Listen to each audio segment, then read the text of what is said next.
Cool. All right. Oh, this damn board. You broke it more than I really screwed it up.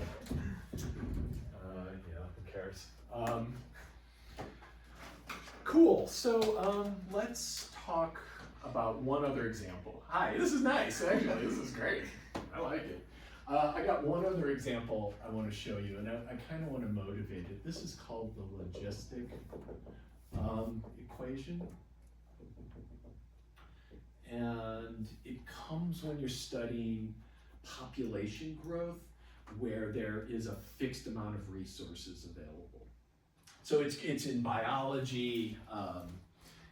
It shows, actually in biology it probably shows up the most. Cool, we have 5. Hell yeah. Right. Cool, so I want to show you a very different way to think about creating the differential equation. So I'm going to create what's called a phase diagram. And a phase diagram relates the rate of change. So relates the derivative to the state. And here I'm thinking of an autonomous differential equation. So I'll put this up and then talk about what that means again. Go, go, go, go. So I'm gonna let x of t equal the population proportion of whatever at time t. So it could also be maybe like the spread of a rumor or something like this. This model would also be good for that kind of a thing. So let me explain to you how we're gonna, like, what is the scenario here? So let's think about the spread of a rumor. Howdy. So in the spread of a rumor, I whisper something to Axel, and then say, don't tell anybody. So of course Axel's gonna tell people. Because when you tell someone a secret, you're expecting they will actually keep the secret you couldn't keep, which never happens. So I spread a rumor. So, so I tell, here's me, I'm the original rumor holder, and then I tell Axel, and then Axel tells 2 people, you 2. And then you guys, he's like, but you gotta keep it secret. And you're like, I'm totally not gonna tell anybody. So you each 2 tell 2 more people, and then that just keeps spreading. And let's just say that the population is Regis. And rumors spread fast here. I don't know, yeah, they do. Shit gets around. Hi, by the way. Hi.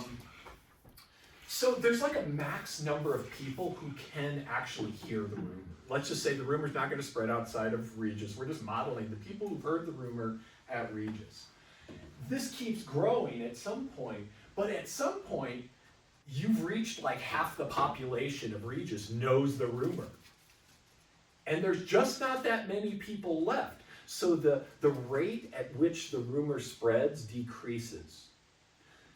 So think about this for a while. The rate at which it's increasing, the rate at which it's spreading is growing for a while, right? Like you can see here, at each step, there's like time 0, time 1, time 2, time 3. At each one of those, the number of people who are hearing it doubles. So at some point, though, it can't double anymore, and it has to start to dwindle. So you've got some kind of max rumor rate here in the middle. And then because of a finite population, this has to start decreasing. And then fewer and fewer people, and then people are just telling the same person over and over again, and then there's some sad soul who's the last person to hear it. Think about how this rate changes. It starts off slow, and then faster and faster, and then it starts to slow down as you reach capacity. Rumor capacity, population capacity, and then it starts to diminish. So let's come over here and think about this in the same way. I've got a population proportion, and we're assuming we have fixed resources for this population to grow. And that could just be fixed space, that could be limited food, whatever. There's some sort of resource that we only have so much for. So this is going to represent, this axis will represent the population proportion. So 1 is 100%. This is the capacity. This is max capacity right here. And 100% is just represented by 1. This right here, 0.5, this would be the like 50% of the capacity has been reached. Think about a petri dish even. You've got some kind of bacteria spreading in a petri dish. And at some point, 50% of that dish is covered, and then you don't have a lot left for it to eat up. So this is the proportion, I'm not using percents. And at about the halfway mark, it maxes out. Oh, sorry, this axis here is the rate of population growth. So x dot is dx dt, and this is the rate of population growth. So what we see is the population spreads faster and faster until I reach half capacity, and at that point, the spread starts to slow down. So the rate of population growth increases, and at this point, you have no more resources left, and nothing else will grow. And so the population just stays at that point. Making sense? Okay. So this is a pretty shitty parabola, but I wanted that to look like a parabola. And so you might believe then that the equation here, notice how I've got this vertical axis is my derivative, the horizontal is my state. So this equation over here, you can think of the x dot as y, right? You're used to this, y versus x. I've just got x dot replacing that symbol there. So the y, the output, is equal to x times 1 minus x. So if I asked you to graph this parabola right here, when x is 0, y is 0. When x is 1, y is 1. And we're seeing that here. When x is 0, growth is 0. When x is 1, growth is 0. And this actually maxes out right in the middle, right when x is a half. Half the population capacity has been reached. So look at how we took this argument, this idea of how something with a finite capacity can spread its rate. We related its rate to its state and came up with an equation. And this actually is the logistic growth model.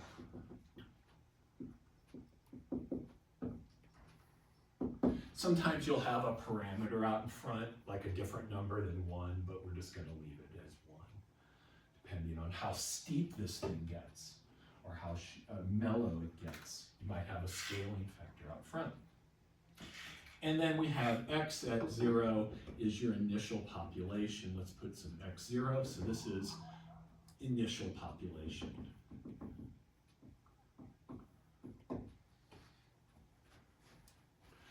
So we want to understand this thing.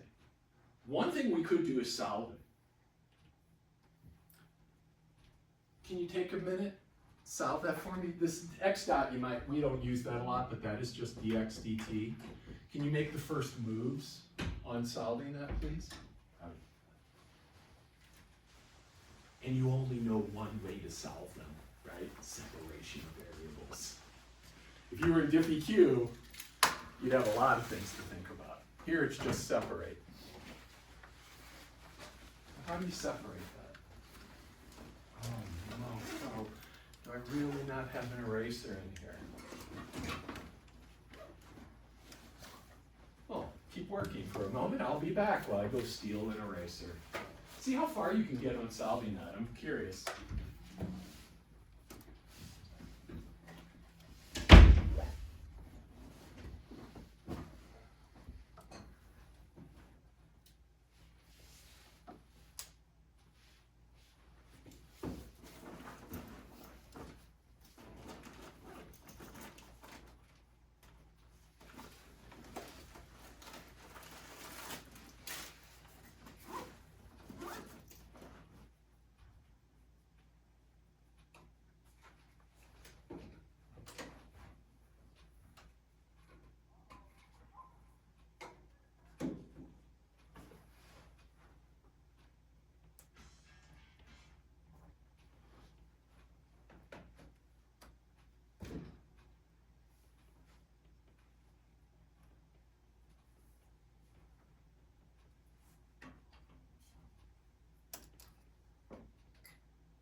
let's make the first initial move.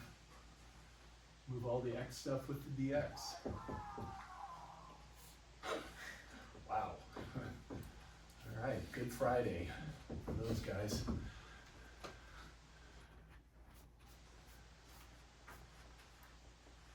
Does that look like a good first move? You're never going to subtract, you're never going to add, you're only going to divide or multiply in our class to do the separation.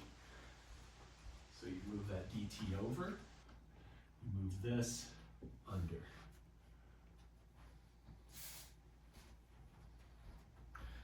And then what do I do? Oh, Mason. I was just curious, Yes. could you multiply by x to the negative 1? Or is that like, I'm not getting it. You could, but it's, so like you multiply both sides by x to the negative first.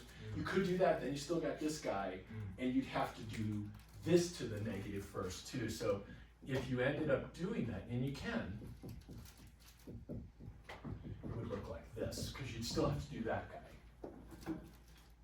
Professor? Yes. Could you divide by x instead of dividing by the entire? Yeah, you have, yes, so I divided by x first. So let's go a little slower. So is the dt pulling across, does that look okay? So I divided by x, I definitely did that, Quinn, but then I also divided by this. You have to divide both those chunks out. Is that where the confusion is? So yeah, so I have to divide by this entire side, because this is a product over here, and I need to get both those pieces moved under that dx. I think there is a problem like this in the, Kirti, is there a problem like this in the online homework? Oh no, I took it out. Okay, well, this you won't have to do anything this hard, but it's good to see it. Then I should theoretically have an eraser. So this is the ideal form. What's the next step? Integrate. We're going to integrate. So we're going to integrate each side. So actually write that out. Don't skip the notation.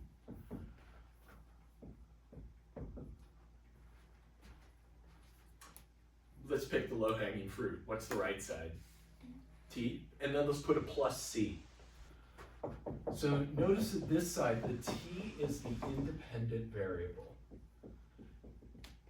I'm going to add the C to that side after you separate. I think that's just a good rule of thumb. You got to put a plus C in somewhere. So if your derivative is dx dt, something with respect to time, this is your independent variable, or it could be dy dx, and this is now your independent variable. So these guys are your independent variables. That's what I'm talking about. The thing in the bottom of the fraction that you're going to multiply over. Question? You got it? Okay. So this, how about this side? Well, how do I do that? Oh, close. We need one move first, because this isn't a perfect natural log, because, well, think about it. So natural log means I can put it in this form, right? If I were to let u equal that denominator, I better multiply that out. Du is 1 minus 2x dx. That's not going to work. There's no extra stuff in there, right? I would need somehow to have these extra variables in there to do that sub. I've got a fraction with a product in the denominator. How do we handle that? What if I asked you to do this? How would you do that? A by x plus 2. Partial fractions. So this one requires partial fractions. So to do this guy, we need partial fractions. So let's set it up. We've got 1 over x times 1 minus x equals a over x plus b over 1 minus x. And after we do this, then we'll be able to natural log these mofos, our equations, as they might be known in their world. So I'm going to flatten this. this should look familiar. I just multiplied through by this denominator. There's certain things canceled. Sweet x values here, so I'm gonna let x equal 1. That'll kill this. Look what we get. 1 equals b. Nice. What's another good x value? 0. 0 is a perfect x value. These are the lowest hanging of all the mathematical fruits, these two numbers, so we're very happy. When I let x equal 0, 1 equals a. Well, wasn't that sweet? Didn't that work out nice? So that means that this fraction here is actually 1 over x plus 1 over 1 minus x dx. And I can do those two. This one here, Quinn, you said natural log? Yeah, so this one's a nice perfect natural log. This one needs a little substitution. Could you do that one for me?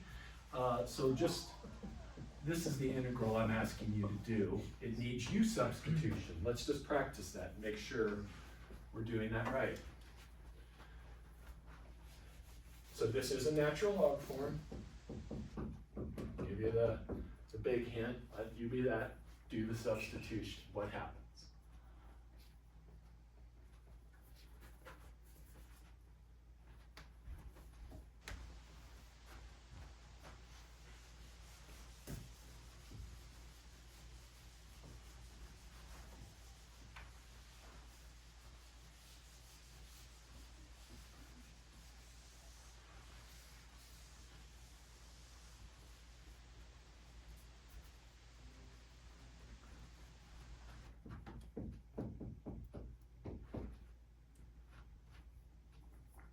Get a minus, gotta do some minus stuff.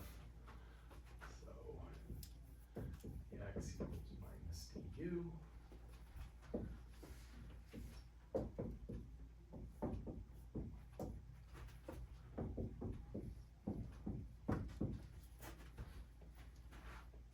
What you should see is you just have to put a negative out in front when you do the substitution. If you let u be 1 minus x, du is minus 0 minus 1 dx. Solve for dx, plug that in here. We know that's u, so it becomes this. I pulled the minus out in front. And now I can do this. This is just natural log form. So this is negative natural log absolute value of u. We already got our plus c up there, so we've done our work on that part. Back substitute negative natural log absolute value of 1 minus x. So that means this thing here, now we just did this chunk. We know that this, thanks to Quinn, is natural log absolute value of x. This plus piece becomes minus natural log of 1 minus x. And then the right side, we already did that, equals t plus c. Professor, Yes, sorry, I should get dx equals negative du. I multiply both sides by negative 1. Oh. So I took this, differentiate, du, negative dx, and then just multiply through by negative 1. Does that make sense? Yeah. Cool. Any other questions? Because I'm about to do something and then say we're not going to go any further. And we're going to take another approach here. This can't be undone. So we've talked a lot about natural logs, and I told you natural logs are going to be kind of your bread and butter here in these diffy q's. So this is the same as this thing equals this. This state, these two, if you got something like this, you can write it like this. You got this, you can write it like that. That should be like on your note sheet for whatever you're doing in this class. I don't have a single natural log here, but I do know that the natural log of something minus the natural log of something else is the natural log of the quotient.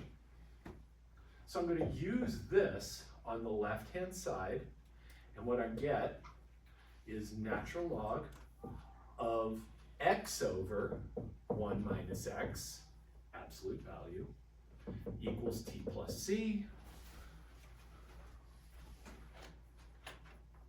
And now I can use this, because I've got natural log, one single natural log of some critter right here.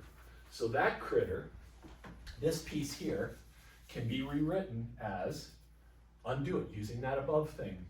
Here's what's in the square, here's what's in the triangle. So I'm rewriting this as square equals e to the triangle.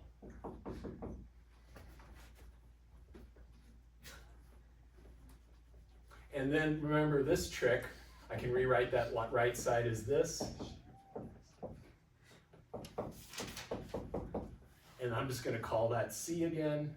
And then I can remove my absolute values when I do that. And then I could, if I wanted, solve for x, but there's more algebra to do here. If I wanted to solve for x, I would multiply both sides by 1 minus x, move all the x terms to the other side, factor that out, and do some algebra. So from here, we could solve for x. But I don't really care that much. And especially since it's not in your homework problems, you don't care all that much probably. Because let's get to what I actually wanted to talk about. This is kind of a hard thing to solve. And then we get here and we've got to deal with that. But let's come back to the original equation.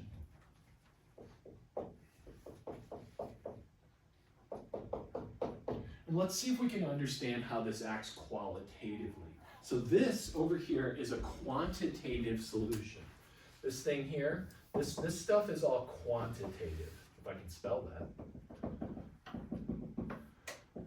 We're solving, we're working with numbers and equations, and we're doing math. Qualitatively, I can get a D field for this thing. Qualitative analysis. So the qualitative analysis is, let's do a D field.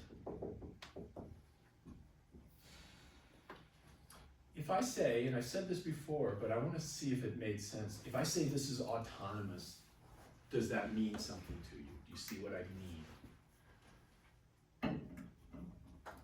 Some yes, some no. So there's two variables in this problem, right? An x and a t. The t is hidden. The t does not appear on the right-hand side.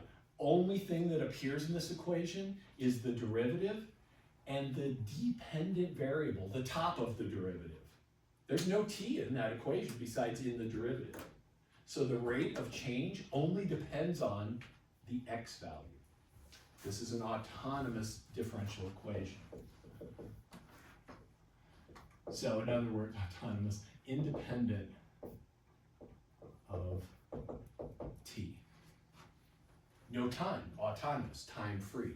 Yes, Quinn? To use like a real world example, is this like, say, an unchanging magnetic field or something? Yeah, definitely. That would, yeah, Something that's just, like, absolutely. unchanging? Yes, something. It's not saying that things are unchanging.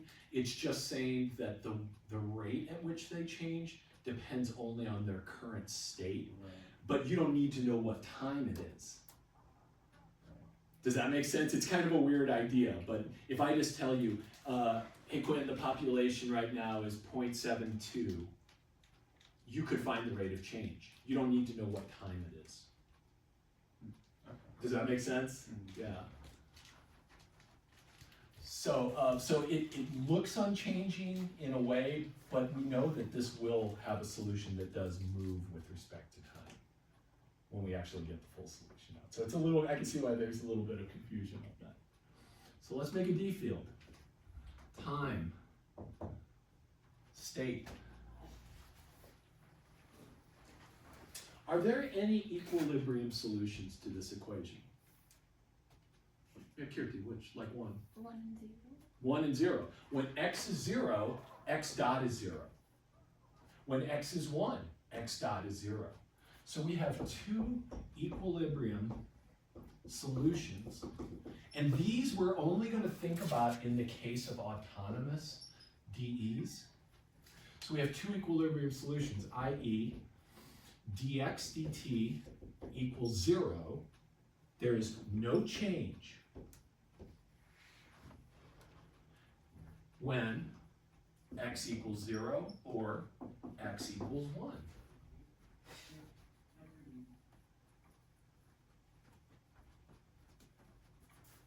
So let's stop. Make sure you see how we're saying that stuff.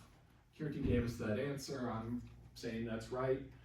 Do you personally understand what's being said? Because that's important. This is definitely on a skill check.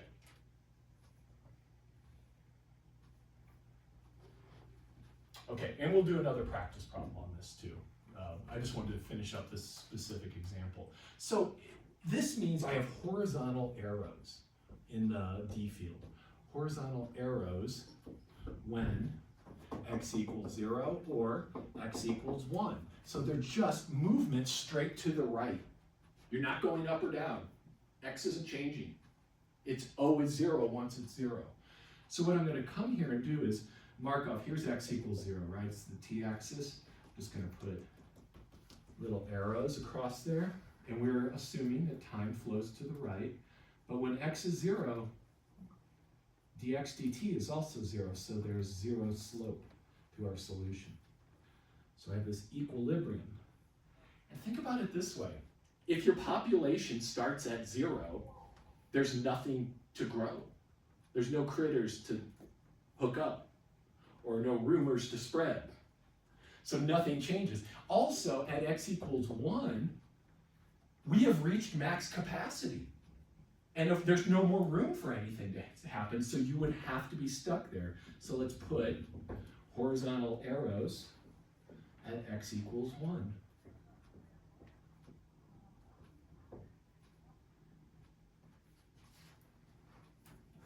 Cool.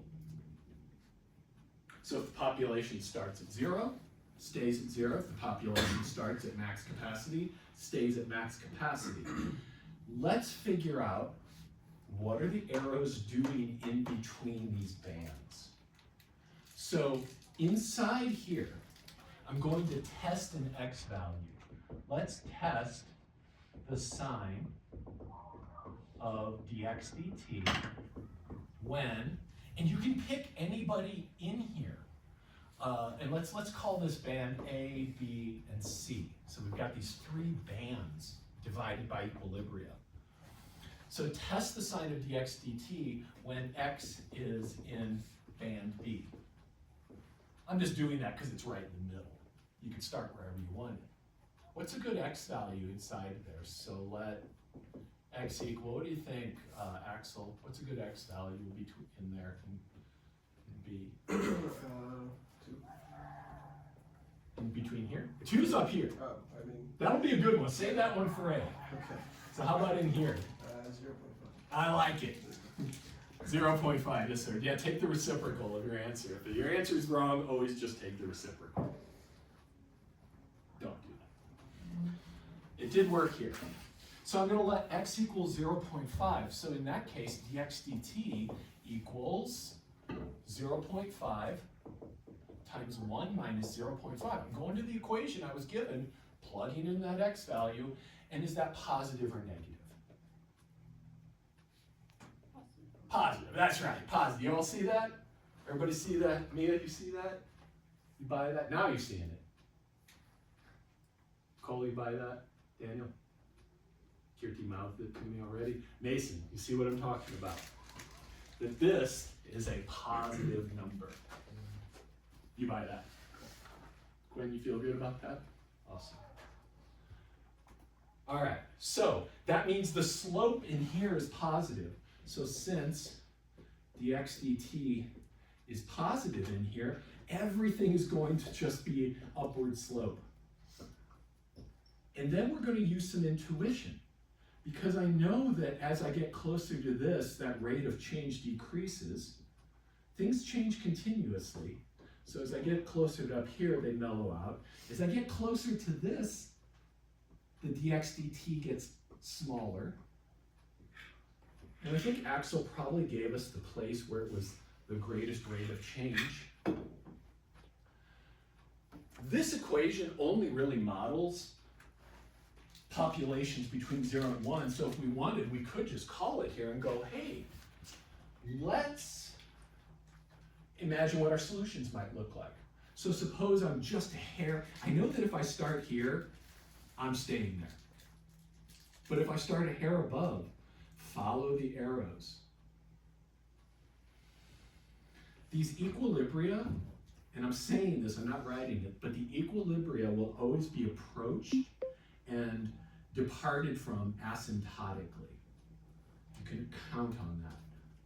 But here's what all my solutions in here would look like. And if I went to an app and got a beautiful D field with lots of arrows, you would see that a lot more clearly. I forgot to bring my laptop today, so Monday. All right, can you do me a favor? Could you please now test what is dx dt down here below 0? Is it positive or negative? And what is it up here, above 1? So now, Axel's 2 is going to work really good in band A. So, in band A, and I want you to take a minute, make sure you see this. Tell me if that's positive or negative. And then in band C, is the slope positive or negative? I think I'm probably going to need to talk more on Monday for sure. But I'll talk some on Monday, and then we'll take time to work on the homework problems. And there is one more myopen math I want y'all to do, but I haven't talked about it yet. I'm not sure I'll get to today. We'll see. I might. And C, XT.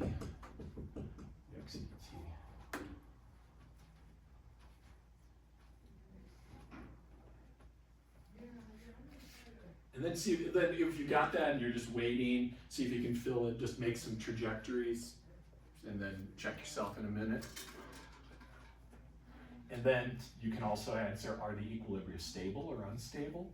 Thinking about those ideas. Because there's no band number C, does it like keep going? Yeah, absolutely. All the way, everything below there is band C. Big ass band. Yeah. Yeah. Your question is? You have your question face on. I was just kind of. Just pondering. Okay, all right. No pressure.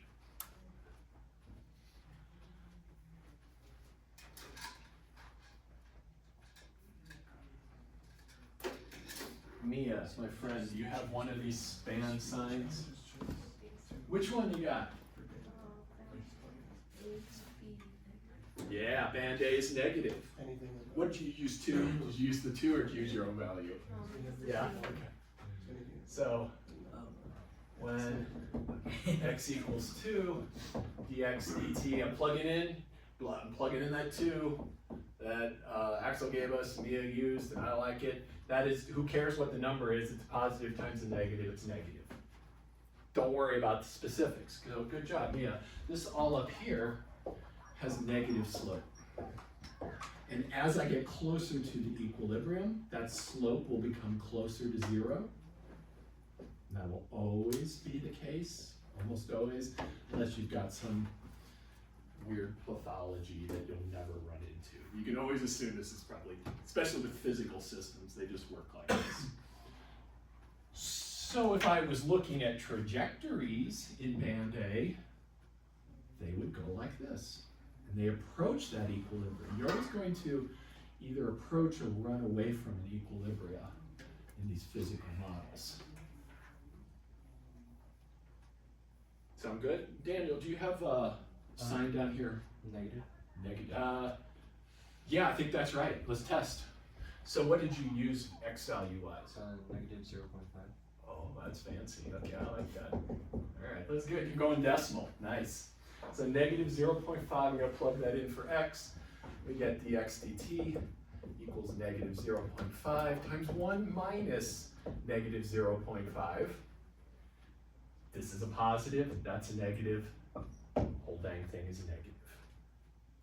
Cool, good job, well done. So this guy down here is all negative, and I'm gonna make him steep when I'm further away from the equilibria and less steep when I'm close to it.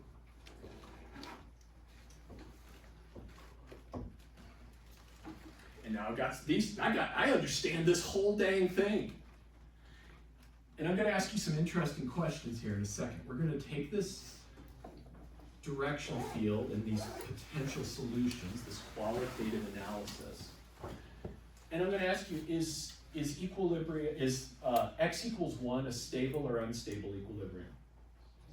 Stable, because if you veer away from it, you're drawn back to it as you move out in time. And what do we have here? Unstable. So you fall off this, so remember how that worked. Unstable is you're balancing and you're ready to precariously fall. Stable is you come back to center. So we have, let's classify them.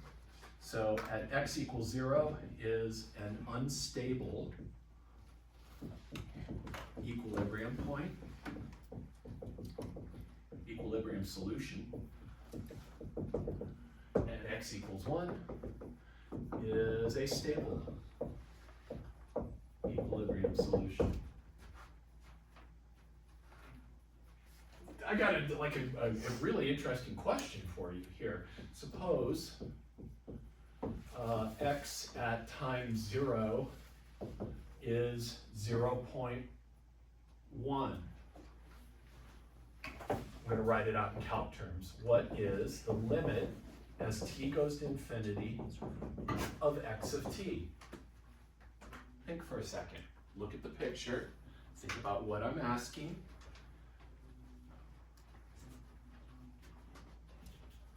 What is the long-term behavior of a solution that starts in the band A, band B? Goes to band A. Goes to which? Band A. It goes to the equilibrium, yeah, so it goes up to 1. Oh, yeah. Does that make sense? So the answer here is 1. What about this? If x at 0 is, let's use Daniel's negative 0.5. Bye, Axel. Thank you. See you on Monday. When x is negative 0.5, what is, take a minute, think about this. What is the limit of the solution if you start in band C? Anywhere.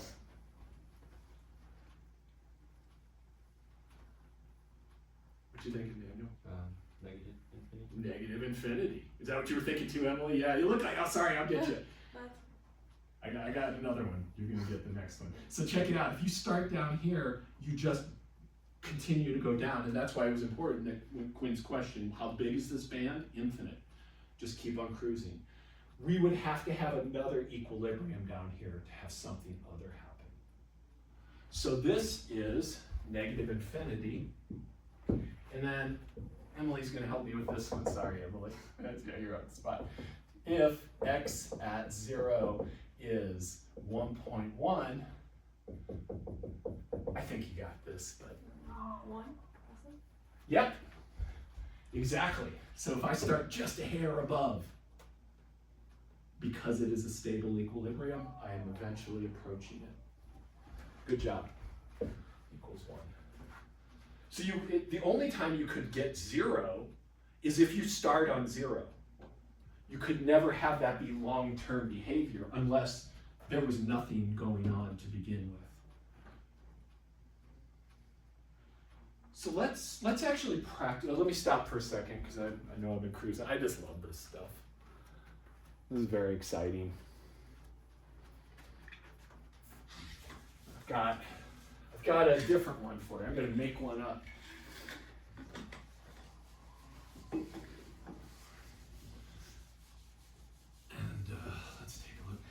Maybe could you bring your laptops in on Monday? Everybody bring a laptop in. I'm going to have an app that we can all kind of do some work together with.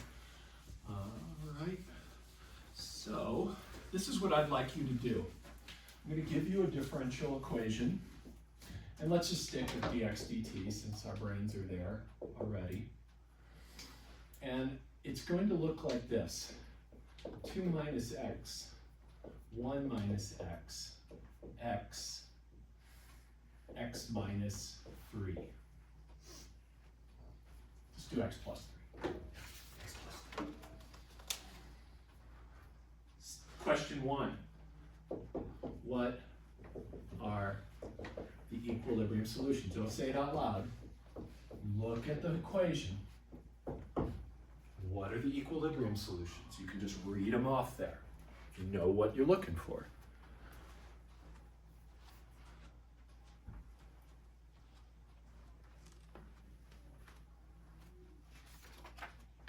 And hint, there's 4.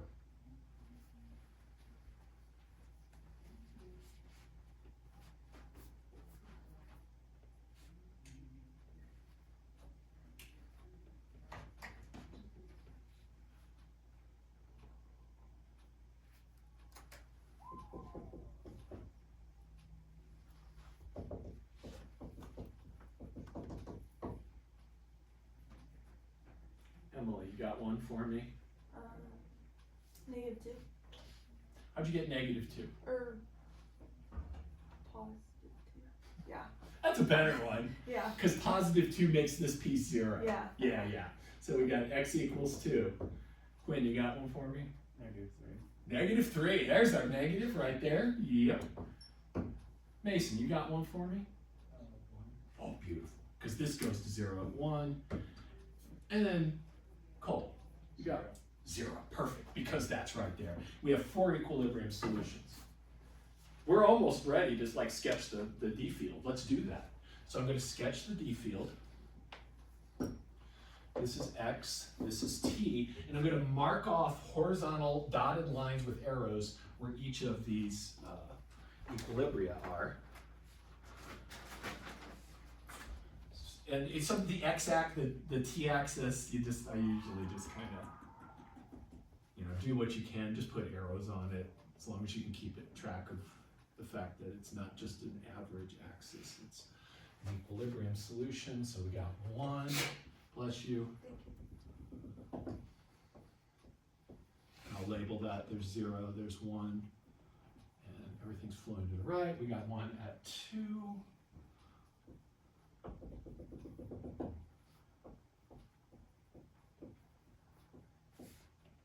And then finally, I got this one at -3. So that's actually, so here's like -1, -2, -3. I got one way down here.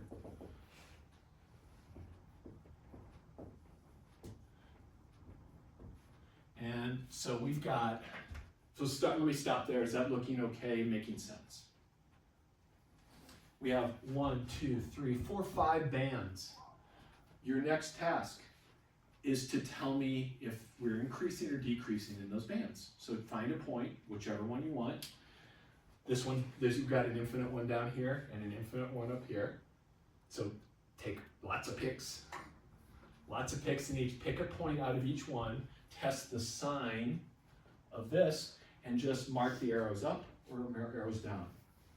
And then see if you can finish out the D field, knowing what you know about how things approach these, and sketch some solutions. Just take a few minutes. This is our last thing we're doing today.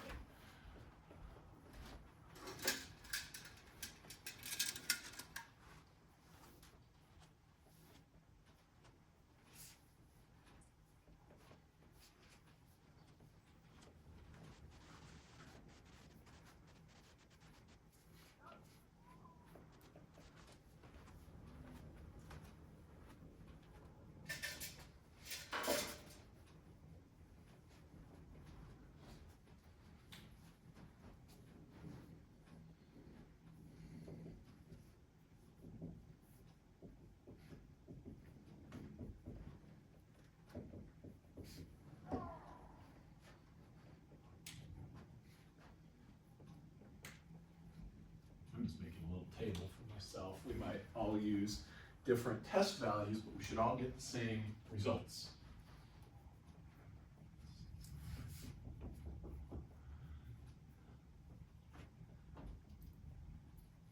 little tip when you're testing the sign. Let me just kind of show you a quick way you could do this.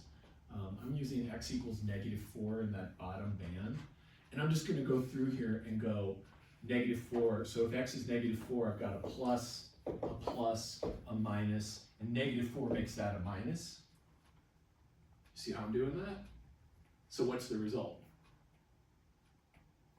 2 negatives. Positive. Positive. So see how quick that can be? You don't have to get precise with these computations. When x equals -4, these are the signs of each of these factors. So down here, we are positive. And you can just put upward arrows.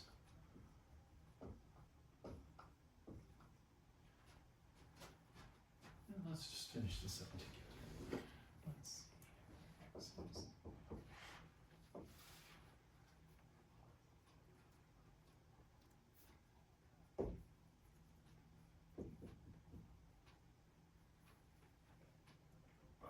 yeah, now I've got to get fractions.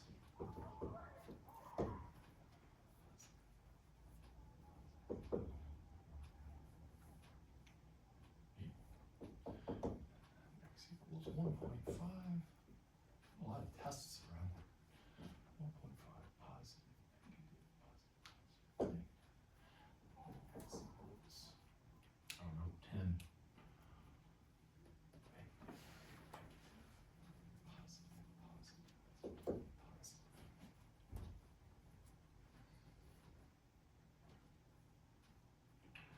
So you should see an alternation of sign as you move. That won't always happen, but it is certainly happening. Oh wait, let's see. Yep. Wait. I think I should have tested. Oh, I did. That's my -1. Okay, cool.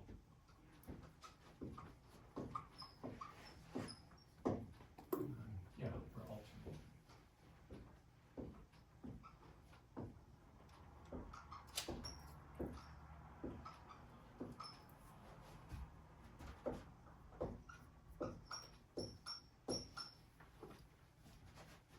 And at this point, you pretty much understand how this thing operates.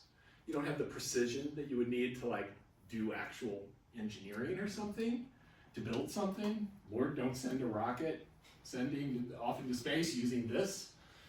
But you can make some pretty educated guesses about long-term behavior. Before I do that, and we wrap this up, how does this feel? Any questions about those arrows? No, cool. So, I can classify these as stable and unstable now. What's 2, stable or unstable? Unstable, look at the arrows.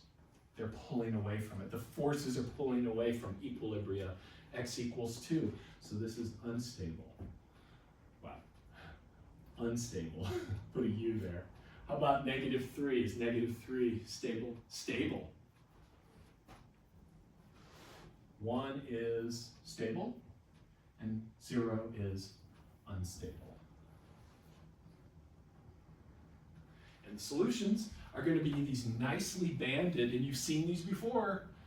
All these solutions in these autonomous equations have the same feel.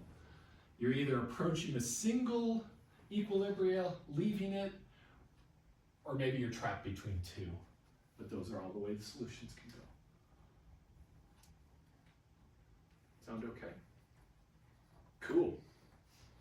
All right, we will do more on, there's one assignment that's open in MyOpenMath. Don't feel obligated to do it. It's called Euler's method. We're actually going to look at an algorithm. We will do an algorithm for solving these. And if you were to solve these with a computer, how would you do it? We're going to look at that on Monday. So you don't have to do that assignment. But maybe please look at the other 2. I think you should be able to knock those out. Sound good? All right, friends. Awesome. Thank you. We did it.